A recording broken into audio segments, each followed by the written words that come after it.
El tema que vamos a ver en esta noche se titula La religión no salva.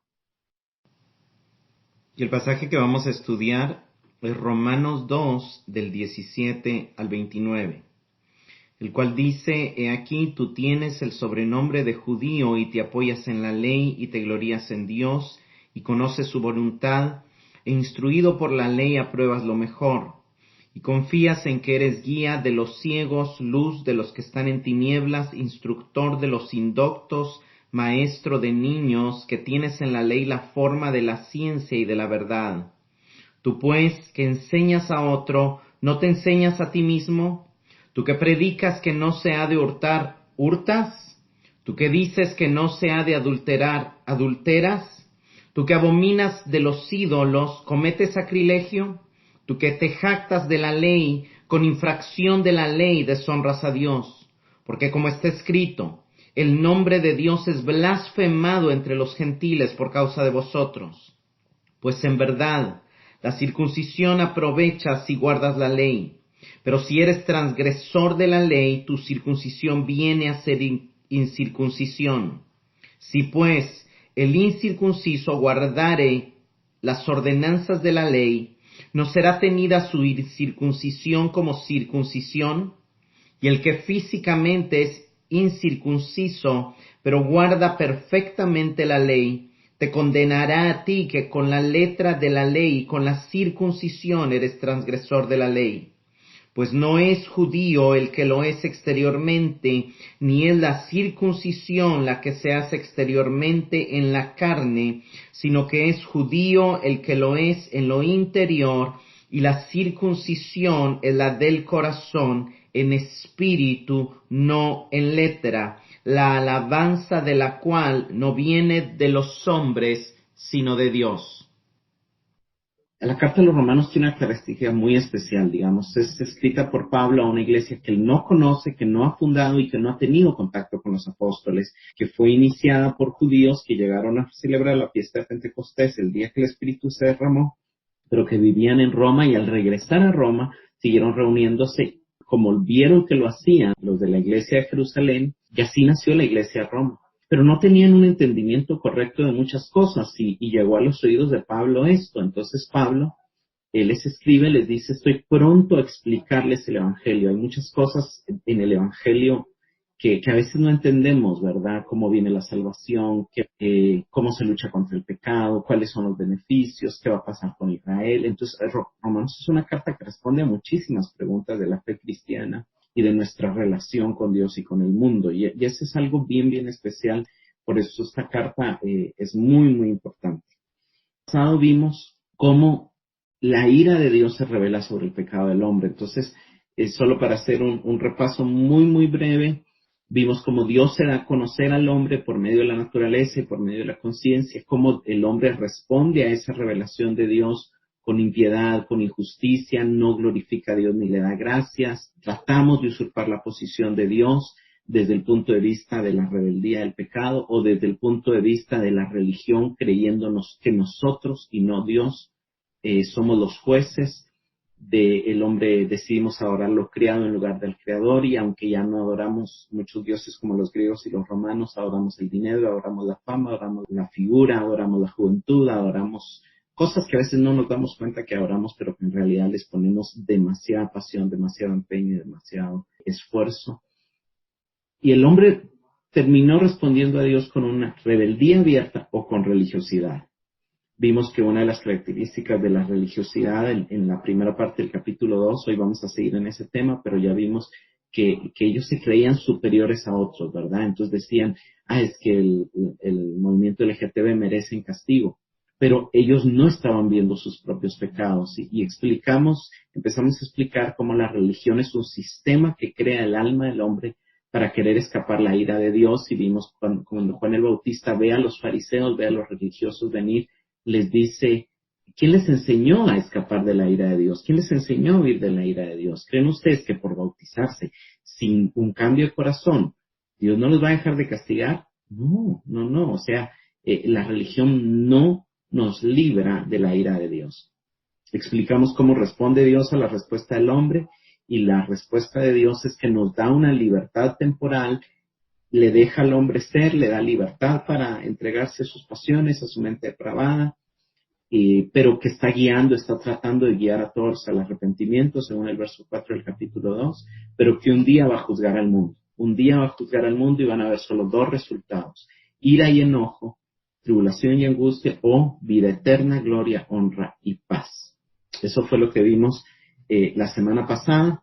Hoy vamos a seguir a partir del verso 17 del capítulo 2. Ya lo leímos, pero para irlo viendo versículo por versículo, le voy a pedir para que me lea solo del 17 al 20.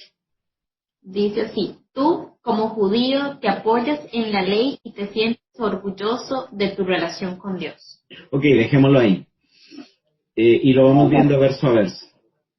Algo bien interesante es que el diagnóstico del religioso, el diagnóstico de ser religioso es el orgullo. La primera característica en la cual podemos detectar a alguien que está viviendo gobernado por la religión es el orgullo. La jactancia. Pablo usa la jactancia tal vez ya es una palabra que nosotros no usamos tanto, pero básicamente aquí Pablo le dice, tú que tienes, y es bien interesante porque Pablo usa la palabra, tú tienes el sobrenombre, tú tienes el apodo. ¿Por qué Pablo está diciendo esto? Porque en realidad ya el hecho de ser pueblo de Dios, a partir de la muerte de Cristo, ya no tiene nada que ver con genética, ya no tiene nada que ver con ser descendiente de Abraham, y aunque sí, Dios tiene promesas para ellos y las va a cumplir al final, eso lo vamos a ver cuando lleguemos a Romanos 9, hoy por hoy ser pueblo de Dios no tiene que ver. Ahora, es bien interesante porque aunque nosotros aquí vamos a leer judío, en nuestra mente nosotros vivimos en una sociedad donde muchos en algún momento se dicen cristianos.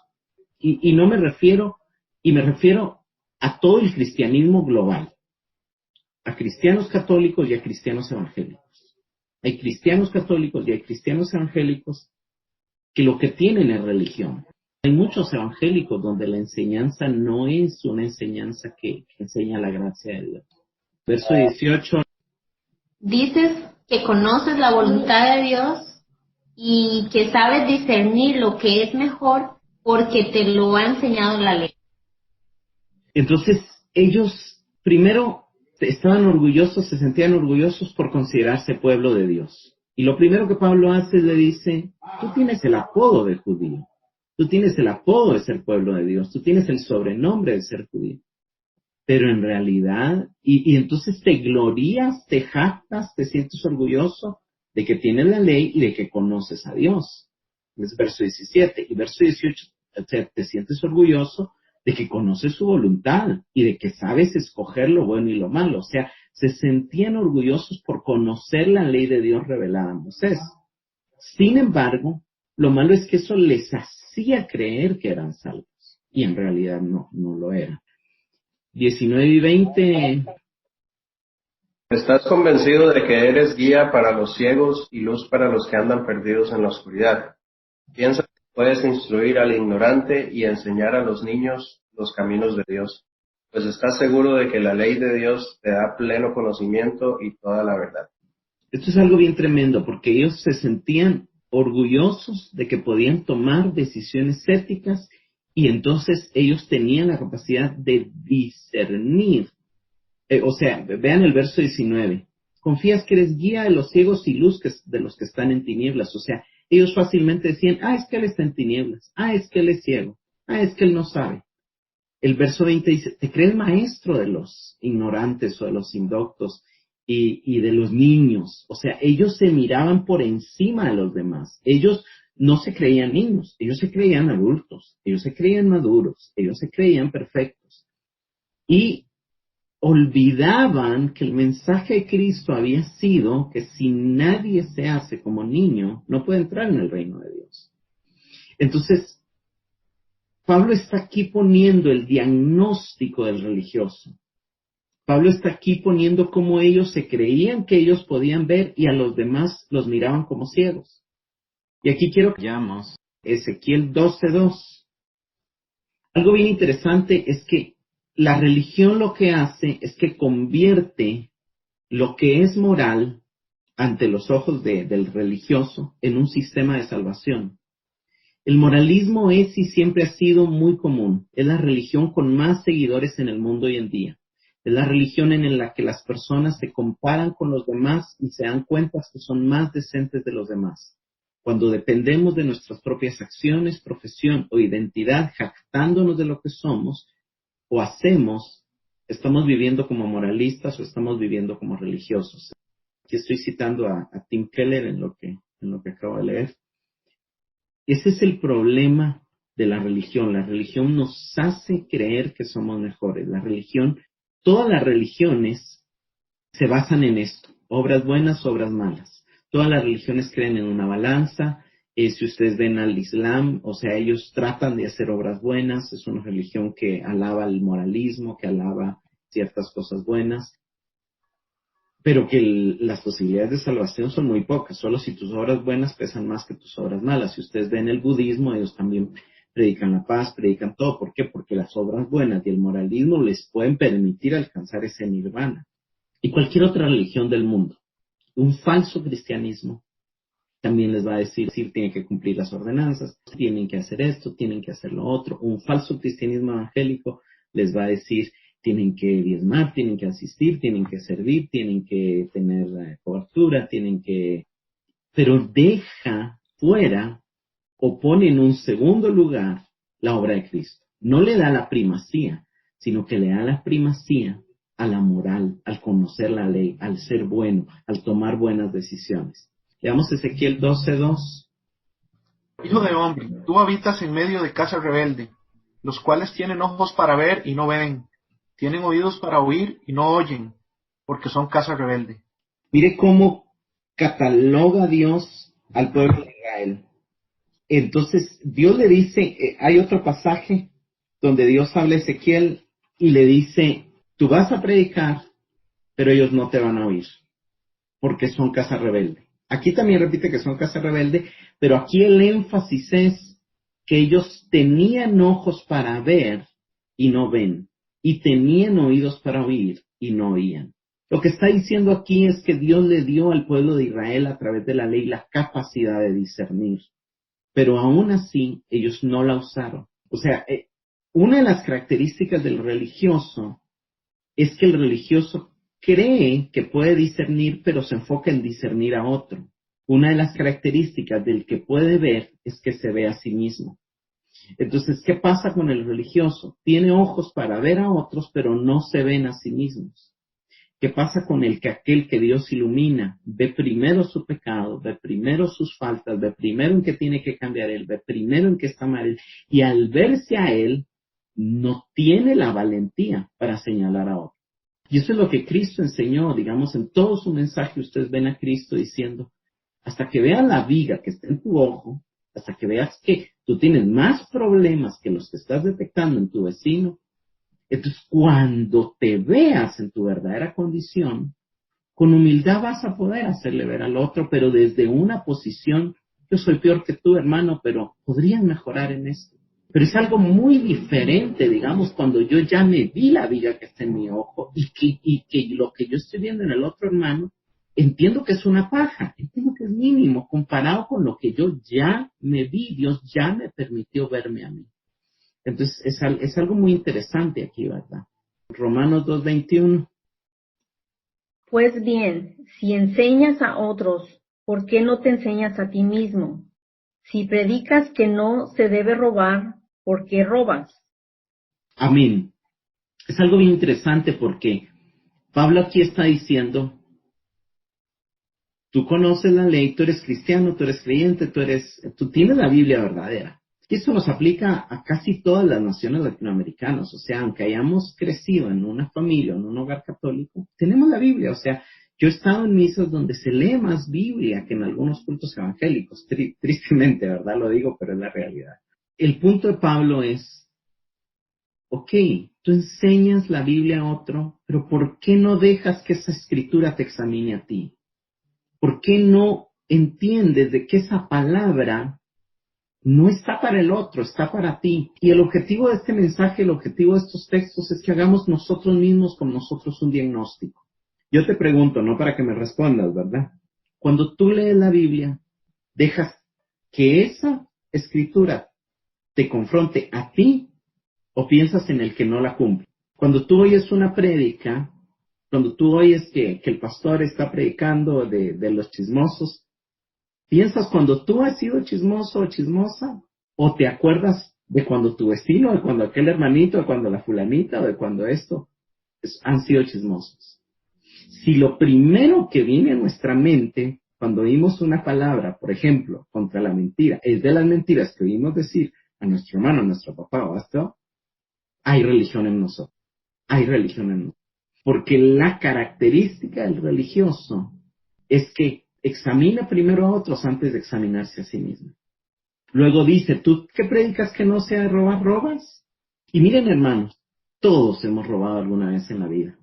Tal vez no todos hemos robado de quitarle algo, un celular a alguien en la calle o algo así, pero en algún momento hemos usado papel de la oficina para hacer tal vez, por lo menos yo confieso, ¿verdad? Que en algún momento usé papel de la oficina para hacer tareas de la universidad. A veces regateamos en nuestros países para comprar verduras, para comprar cosas y todo, y tratamos de pagar menos de lo que es justo, a veces no valoramos correctamente el trabajo del otro, o a veces ofrecemos, imagínense que somos proveedores de un servicio y ofrecemos algo y no damos lo que ofrecimos, sino damos algo de menor calidad. Si yo soy mecánico, por ejemplo, y me traen un carro a arreglar y no le pongo el repuesto original, pero lo cobro como si fuera original, estoy robando. ¿Sabe cuál es un medio donde todos en algún momento hemos robado?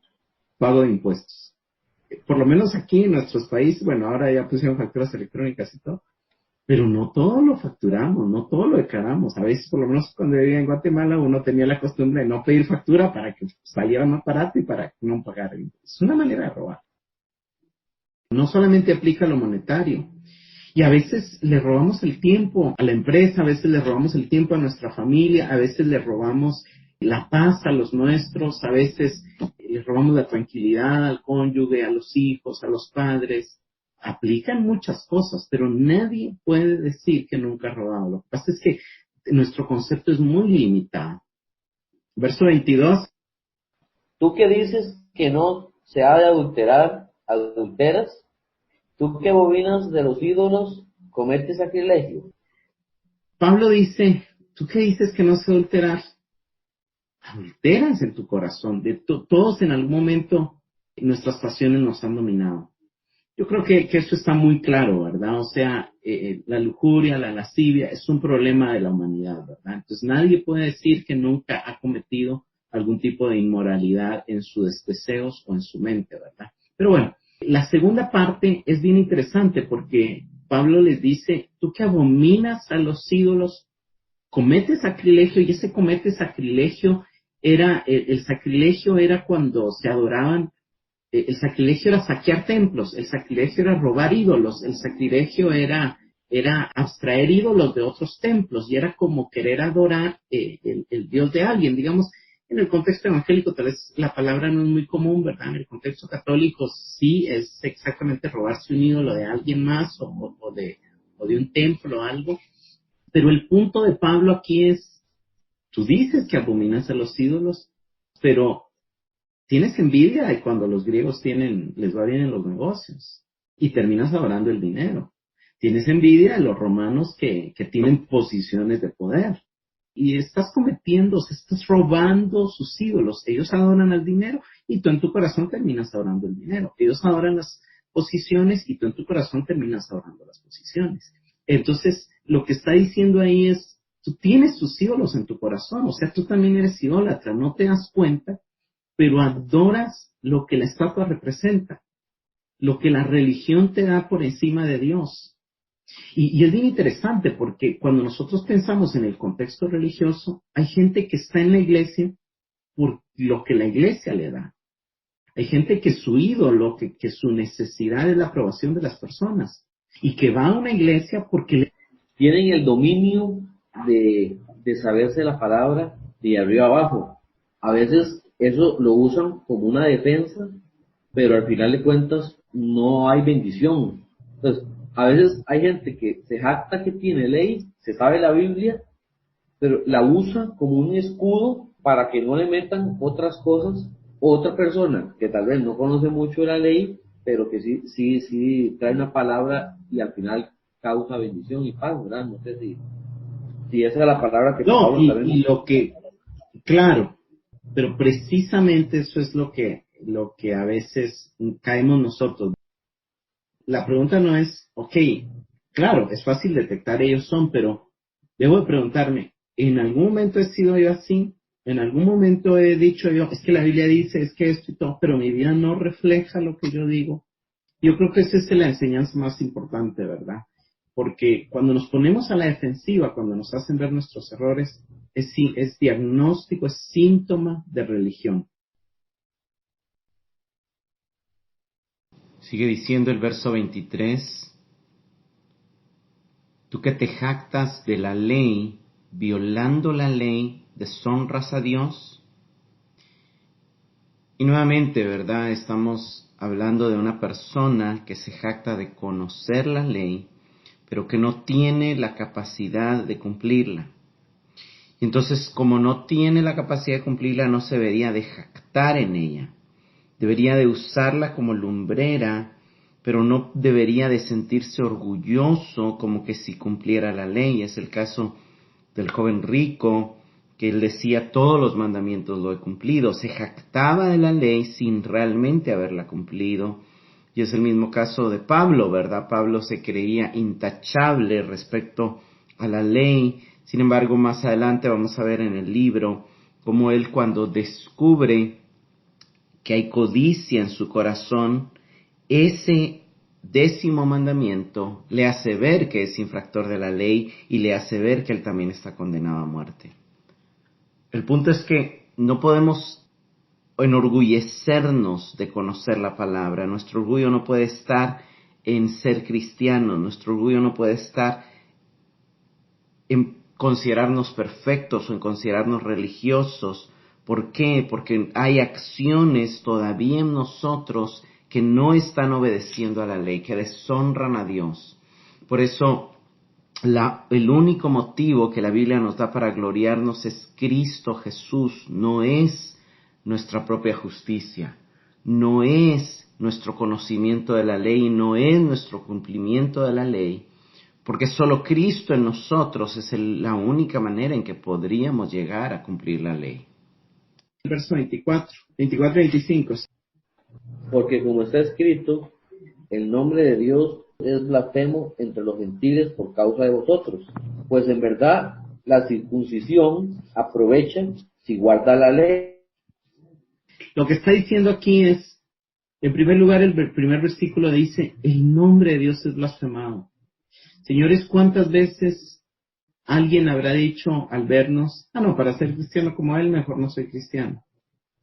Yo creo que tenemos que tener un equilibrio, ¿verdad? Número uno, la gente a veces pone una demanda muy fuerte en nosotros y nosotros estamos en proceso de transformación. Pero realmente a veces hay cosas que sí dan tristeza, porque a veces la gente ve más fácil nuestros errores que nosotros. Y yo creo que no debemos esperar ser perfectos de la noche a la mañana, pero sí tenemos que buscar ser humildes. Sí tenemos que buscar ser humildes. La humildad es la principal virtud, ¿verdad? O sea, que la gente sepa que seguimos lidiando con el pecado y que seguimos lidiando con errores, pero que los reconocemos y que estamos trabajando por cambiarlos, ¿verdad? Entonces, yo creo que eso es lo que va a impedir que el nombre de Dios sea blasfemado. Y aquí el punto de Pablo aquí es, somos agradables a la gente, porque un religioso siempre es desagradable. Un religioso siempre va a ser desagradable a los que están fuera de la fe. Cuando Pablo dice el nombre de Dios es blasfemado entre los gentiles a causa de vosotros, es que Pablo está diciendo ahí, los gentiles tienen muy mal concepto de Dios cuando ven su vida, cuando ven su orgullo, cuando ven su su superioridad, y realmente los fariseos eran muy superiores, se creían una clase aparte, ¿verdad? Y tristemente lo vemos en los contextos religiosos de nuestras naciones y de nuestras sociedades, ¿verdad? Entonces, alguien desagradable para los demás es religioso, tiene religión, es otro síntoma de la religión, ¿verdad? Obviamente nosotros en algún momento del mundo no le vamos a agradar porque no vamos a actuar o no vamos a estar dispuestos a hacer lo mismo que ellos, pero que no sea por nuestro carácter, por nuestro orgullo, por nuestra vanidad, sino sea simple y sencillamente contextos de pecado, pero por lo contrario, un verdadero cristiano que es humilde, que promueve la paz, que está dispuesto a ayudar a los demás, siempre va a ser atractivo para los demás, siempre va a atraer a la gente. Jesús, aunque todos lo crucificaron, atraía a la gente, era atractivo para la gente. Pablo, aunque fue muy atacado, era atractivo para la gente. Pedro, aunque también, ¿verdad?, era un pescador, era atractivo para la gente. O sea, los verdaderos creyentes, algunos aún así no creen, pero son atractivos en el sentido de que un verdadero creyente va a provocar que la gente hable bien de Dios. Entonces, luego dice el verso 25, pues en verdad la circuncisión aprovecha si guardan la ley. Y el guardar la ley tenemos que recordar es si amas a Dios. La religión aprovecha si es el medio para mostrar el amor. Hermanos, Santiago 1, 26 y 27. Si alguno se cree religioso entre vosotros y no refrena su lengua, sino que engaña su corazón, la religión de tal es vana.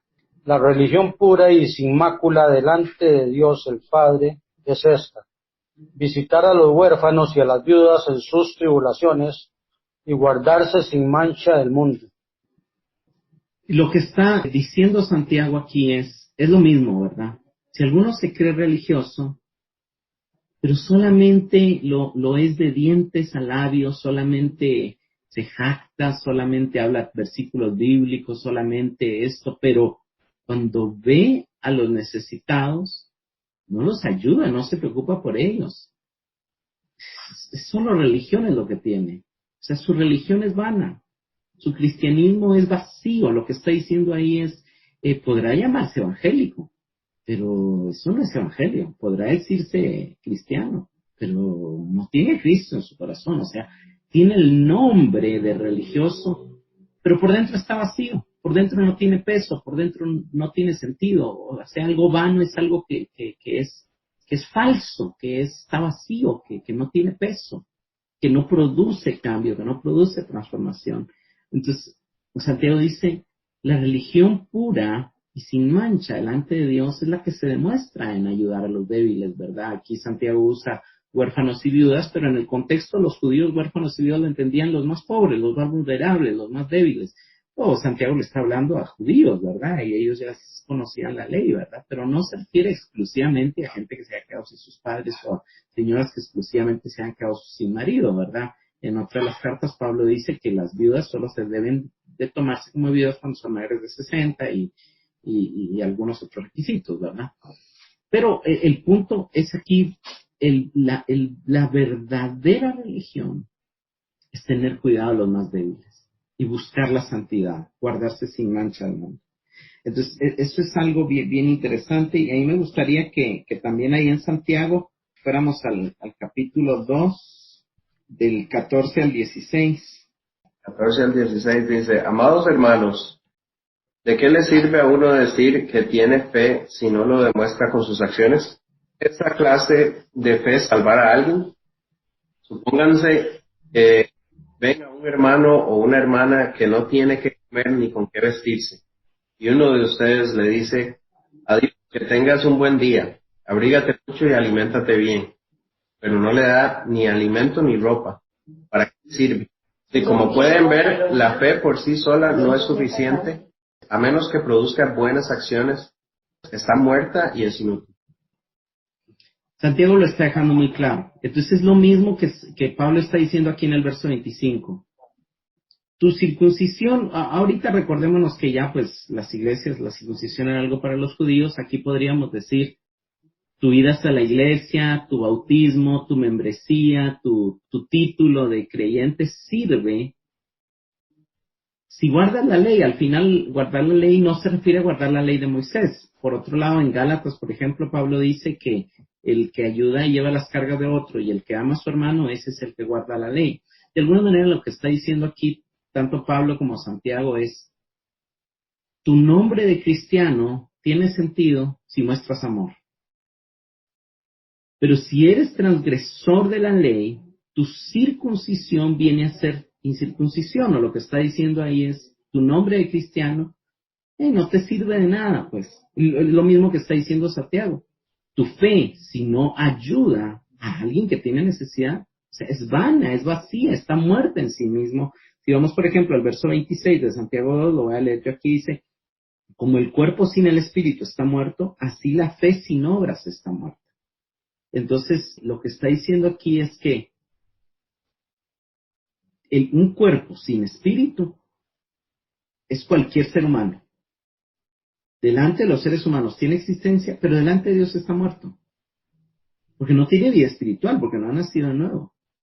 Es lo mismo una fe sin obras. Es lo mismo una fe sin obras. O sea, no todo el que va a una iglesia, no todo el que se dice creyente, realmente ha nacido de nuevo y realmente está vivo para Dios y realmente ha sido justificado. Verso 26 y 27 de Romanos 2. En cambio, si el que no está circuncidado se porta según lo que la ley ordena, se le considerará circuncidado, aun cuando no le esté. El que obedece a la ley, aunque no esté circuncidado en su cuerpo, juzgará a aquel que, a pesar de tener la ley y de estar circuncidado, no la obedece. Ok, aquí digamos lo podemos leer de otra manera. Lo que está diciendo aquí es que si alguien que no se dice ser cristiano, al final vive más ayudando, sirviendo, atendiendo a otros, ¿no tomará Dios sus obras como un anhelo de agradarle? O sea, ¿no será su amor contado como que él realmente sí ama a Dios? Tratemos de entender lo que Pablo está diciendo. Lo que Pablo está diciendo es, hay gente que no va a la iglesia, hay gente que no es cristiana, pero que realmente ama desde un corazón puro. Digamos, no todas las buenas obras, o sea, aquí hay que entender algo. No quiero que confundan esto con que las buenas obras salvan. El tema de hoy es la religión no salva y las buenas obras que se hacen por sentirse superiores o enorgullecerse no salvan. Hay mucha gente que Cristiano Ronaldo ha donado millones durante muchas crisis, pero al final él lo hace para mantener su estatus, su todo. Bueno, al final yo no soy quien para juzgarlo, pero mucha gente famosa lo hace también por ser alabado, por tener buen nombre, por seguir ganando con la aceptación de las personas. Hay gente que da de comer a los pobres o a los niños para tener de qué jactarse con su familia. Hay gente que da donaciones a misioneros y todo porque le rebajen los impuestos de los taxes en Estados Unidos. Hay gente que, o sea, pueden haber muchos motivos, pero aquí Pablo está diciendo, alguien que no asiste a una iglesia, pero que realmente tiene un amor real por Dios, o sea, no lo verá a Dios como su hijo. Es algo bien, bien fuerte lo que está diciendo. Y ahí es donde no podemos decir que todos los católicos se pierden. O que aún Dios no va a salvar de otras religiones. No hay otro nombre, eso sí. Pero digamos, los católicos tienen el nombre de Cristo. Y las otras religiones, aún el Islam, creen en Cristo como profeta, digamos, no como Dios y todo. Pero algunos entre ellos, en su búsqueda real a Dios, Dios se les ha revelado y los ha sacado de ahí. Entonces, ¿por qué? Porque Dios vio, porque el que lo busque de todo corazón lo va a encontrar. Y luego dice, y el que físicamente es incircunciso, por así decirlo, el que no tiene religión, el que no va a una iglesia, pero guarda la ley, te condenará a ti, que conociendo la Biblia, digamos, lo estoy parafraseando, y asistiendo a una iglesia, no vives buscando agradar a Dios ni amando a tu prójimo. O sea, teniendo la palabra, no vives buscando amar a Dios. Entonces, aquí hay un énfasis y hay un contraste entre la religión y la salvación verdadera. La religión Va a producir orgullo, va a producir crítica, va a producir estar a la defensiva, va a producir obras externas para ser visto, pero no va a producir amor. Lo que la hace la diferencia es el corazón, es el amor, es la motivación. ¿Es difícil verlo? Sí, es difícil verlo. Hay gente que parece hacer muchas cosas por amor y las está haciendo por aceptación, por tener de qué jactarse, por mantener una posición. Hay predicadores, dice Pablo, que predican por ganar, porque creyeron que ese es su trabajo, porque tienen buena oratoria, porque tienen facilidad de palabra. Hay otros que predican por hacerse grandes, por enseñorearse el rebaño. Hay gente que va a la iglesia y sirve por quedar bien con el hombre, por quedar bien con el pastor, por ser visto por los demás. Pero solo Dios ve el corazón, solo Dios ve el corazón. Entonces el engaño de la religión es concebir como relación con Dios sus obras, su justicia. Y saben, señores, que esto es la religión, digamos, esto es muy, muy común, muy, muy común. Hay gente que uno le dice, ¿qué pasa si te mueres? Ah, pues yo no he sido tan malo, yo creo que me voy a ir al cielo. No, nadie se va a ir al cielo por buenas obras. Nadie se va a ir al cielo. Tim Keller dice en uno de sus libros, la ortodoxia muerta convierte a la iglesia en un tipo de amortiguador religioso para las personas que piensan que son cristianas, pero en realidad están radical y subconscientemente inseguras de su aceptación a Dios. Así que cada domingo las personas se reúnen para ser reafirmadas de que están bien. Varias iglesias afirman esta afirmación de diferentes maneras. Hay iglesias legalistas que producen detallados códigos de conducta y pormenores de la doctrina. Los miembros necesitan escuchar que son más santos y más fieles y que los otros están equivocados porque depende su religión de su precisión teológica. Su justicia se los da su buena doctrina. Hay otras iglesias que son de poder. Estas ponen gran énfasis en milagros, obras sobrenaturales de Dios. Entonces los miembros continuamente necesitan tener experiencias poderosas o emocionales, sucesos dramáticos. Su salvación se los dan esas experiencias emocionales.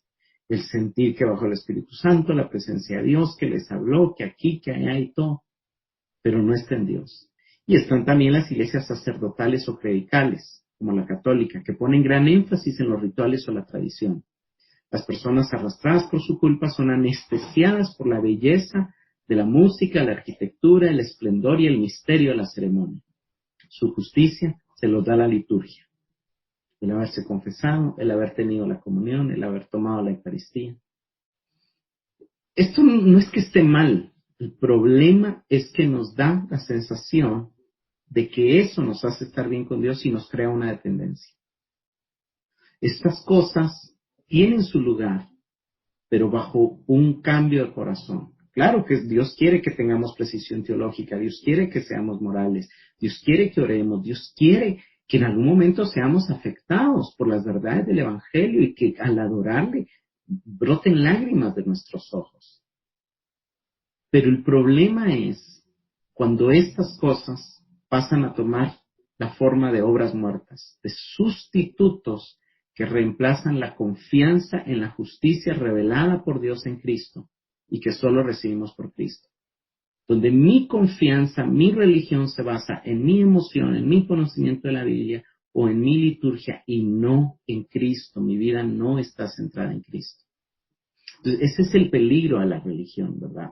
Sustituyen. Muchas veces la falta de madurez cristiana y estabilidad en la gente de la iglesia es realmente una consecuencia natural de su mal entendimiento con respecto a la justificación. Hay gente que no ha entendido que la base de nuestra justicia es el sacrificio de Cristo. Si tú crees que Dios te acepta por el tiempo que oras, por el dinero que das, por tu asistencia a la iglesia, o si tú crees que porque pecaste y fallaste necesitas hacer un ayuno, necesitas orar tantas horas, es porque lo que tienes es religión y no has entendido el Evangelio. Este es un examen que nos tenemos que hacer. Terminemos el capítulo 2, versos 28 y 29.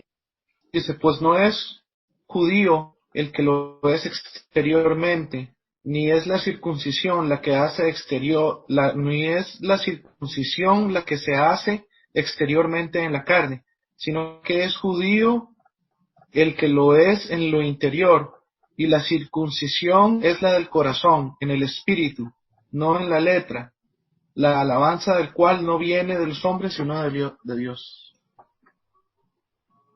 Ok, aquí sustituyamos la palabra judío por salvo, ¿verdad? Porque en el concepto de la mente de Pablo, obviamente, judío se refiere a pueblo de Dios, ¿verdad? Y lo que Pablo está diciendo aquí es, no es hijo de Dios, no es salvo, no es pueblo de Dios, el que nació de Abraham, como descendiente de Abraham. Ni es la relación de pacto una señal en la carne. Ya no es así, las cosas cambiaron desde que Cristo resucitó. El verdadero Hijo de Dios, el verdadero salvo, es el que lo es porque nació de nuevo, porque tiene una vida adentro en su espíritu.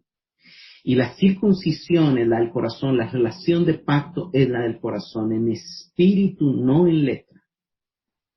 Y aquí dice, la alabanza del cual no proviene de los hombres, sino de Dios. Lo que está diciendo aquí Pablo al decir la alabanza que no proviene de los hombres, lo que está diciendo aquí es el Padre nos ve como dignos de aceptación, de alabanza y no de condenación, cuando ve al Hijo en nosotros.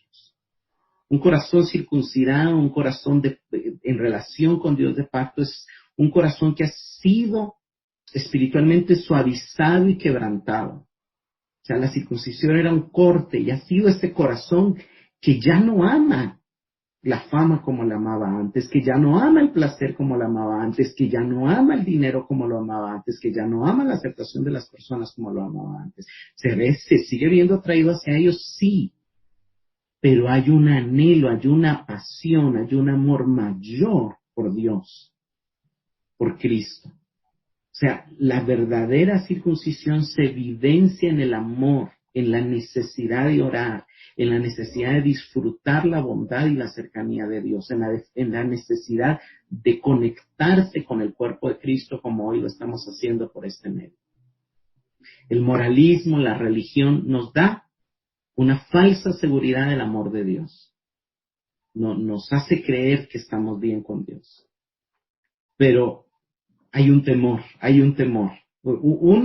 Otra de las evidencias de la religión es que la gente no tiene certeza de su salvación. La gente a veces duda si el día que muera va realmente a irse al cielo.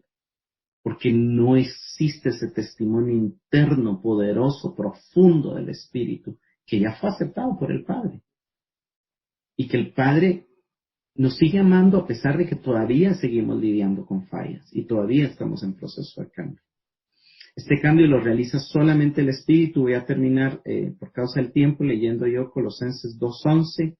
Dice, en él también fuisteis circuncidados, no con circuncisión hecha de mano, al echar de vosotros el cuerpo pecaminoso en la circuncisión de Cristo. Cuando fuimos unidos a Cristo, el Señor cortó nuestro corazón.